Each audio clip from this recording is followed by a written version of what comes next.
Every 40 seconds, someone in the world dies by suicide. Let that sink in for a moment. It's a stark reality, a relentless drumbeat of loss. By the time you finish listening to this introduction, another family will have been irrevocably shattered, another community plunged into grief, left grappling with unanswered questions and the haunting what-ifs. These aren't just statistics. They are real people, each with a story, a life cut short, leaving behind a void that can never truly be filled. The ripple effects of suicide extend far beyond the immediate family, impacting friends, colleagues, and entire communities.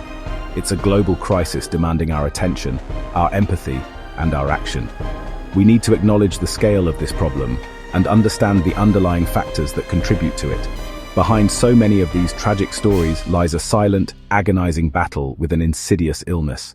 This illness whispers lies, telling people they are utterly alone, that there is no escape, no hope for a brighter future. It convinces them that their pain is insurmountable, that they are a burden to others. That illness is depression, a pervasive and debilitating condition that can warp perception and erode the will to live. But this isn't an unchangeable fate. It's a story we have the power to rewrite, a narrative we can transform from one of despair to one of hope and recovery. We can break the silence, challenge the stigma, and offer support to those who are struggling. Throughout my life, I've had the privilege of meeting people from all walks of life, each with their unique experiences and perspectives. And in these encounters, I've witnessed firsthand how this particular kind of pain, the pain of depression, can touch absolutely anyone. It's a relentless force that doesn't discriminate. It doesn't care about your postcode, whether you live in a mansion or a modest apartment. It doesn't care about your bank balance, whether you're wealthy or struggling to make ends meet. And it certainly doesn't care about how many followers you have on social media, how popular you are, or how perfect your life may seem on the surface. Depression is an equal opportunity affliction, capable of affecting anyone, regardless of their background or circumstances. It can affect the person you least expect, the life of the party, always the center of attention and making everyone laugh, the straight-A student, seemingly effortlessly achieving academic success, the strong, silent type, the one who always appears to have it all together. People become masters of disguise, experts at concealing their inner pain, adept at putting on a brave face and saying, "I'm fine," when, in reality, they are anything but. They become skilled at masking their true feelings, fearing judgment, stigma, or the perception of weakness. But behind that facade, they are silently battling a storm of emotions, desperately seeking a lifeline, a glimmer of hope in the darkness. Depression is so much more than just feeling down or having a bad day. It's a serious and complex medical condition that fundamentally changes the way you think, the way you feel, and ultimately, the way you function in the world. It's not a sign of weakness or a character flaw. It's a tangible illness with biological roots. Scientists have observed it firsthand. It affects specific brain regions responsible for mood regulation and reward, and it actively messes with crucial neurotransmitters like serotonin and dopamine, which are vital for emotional stability and overall well-being. This disruption in brain chemistry isn't just a feeling, it's a measurable imbalance. It's a biological illness, just as real and impactful as diabetes or heart disease, and it deserves the same level of understanding and medical attention. We wouldn't tell someone with a broken leg to just walk it off, or advise someone with pneumonia to simply breathe deeper. These are clearly medical issues requiring professional intervention. So why then do we often tell people struggling with depression to just cheer up, snap out of it, or think positive thoughts? This dismissive attitude minimizes the severity of the condition and places undue blame on the individual. Acknowledging the underlying science, the neurological and chemical imbalances, gives people permission to seek proper medical treatment without shame or guilt. It validates their suffering and empowers them to take control of their mental health journey, just as they would with any other physical ailment. Leaving depression untreated is like ignoring a fire alarm and hoping the flames will magically extinguish themselves. The flames grow rapidly, consuming not only the individual's inner peace, but also their relationships, their careers, and their physical health. The consequences can be devastating. It can lead to substance abuse as individuals desperately seek relief from their pain, chronic physical conditions exacerbated by stress and neglect, and a deepening sense of isolation that further fuels the depression. And in the most tragic and preventable cases, it can lead to suicide. We must treat depression with the urgency and seriousness it demands.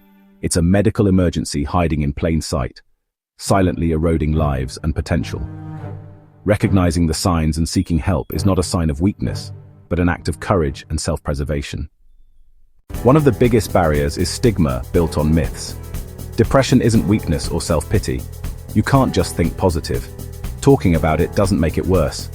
Research shows it's one of our most powerful tools. Every time we challenge a myth, we make it easier for someone to say, "I'm not okay and I need help." There is so much hope. Depression is absolutely treatable. Therapies like CBT help identify negative patterns and teach practical strategies. Medication can rebalance brain chemistry. For many, it's a lifeline, not a happy pill, but a tool that helps lift your head above water. I often think about Sarah, a new mum who felt profoundly disconnected from her baby. The overwhelming demands of motherhood, coupled with the hormonal shifts, left her feeling lost and isolated. But with dedicated therapy and unwavering support from her partner and a local support group, she slowly began to rediscover herself again, piece by piece. I think of Mark, a builder, a man of few words, who finally mustered the courage to speak to his GP about the persistent emptiness he felt, a void that had been shadowing him for years. He told me with a newfound lightness in his voice, "It's like the sun finally came out after a 20-year winter, melting away the ice that had settled in my soul." These stories, these testaments to the resilience of the human spirit, are everywhere. Stories of immense courage, whispered in quiet corners and shouted from the rooftops, waiting to be heard. They remind us that we are not alone in our struggles. Recovery from mental health challenges isn't some fairy tale ending where you never have a bad day again, where life is perpetually sunshine and rainbows. It's a much more nuanced and realistic journey. It's about learning to proactively manage your mental health, understanding the unique tapestry of your triggers, those people, places, or situations that can send you spiraling. It's about building and consistently using a personalized toolkit of coping strategies. Mindfulness exercises, creative outlets, grounding techniques, or simply reaching out to a trusted friend. It's about recognizing that setbacks are a normal part of the process, not a sign of failure. It's about self-compassion and celebrating small victories along the way. If any of this resonates with you, if you find yourself nodding in agreement, please hear me, truly hear me. You are absolutely not alone in this. And there is a wealth of help available, waiting to embrace you with open arms. The first step, that initial leap of faith, is often the hardest, the most daunting. But it's also undeniably the most important, the catalyst that sets everything else in motion. It requires immense bravery to acknowledge your vulnerability and reach out. Talk to someone, your trusted doctor, a supportive friend who listens without judgment, a caring family member who understands, or a confidential helpline staffed by trained professionals. Just say the words, allow them to escape your lips and fill the air. "I'm struggling and I need help." These simple words can unlock a world of possibilities. Your story is far from over. In fact, there are still so many unwritten pages left to fill, chapters waiting to be lived and lessons waiting to be learned. There is profound strength in vulnerability, in allowing yourself to be seen and heard in your pain.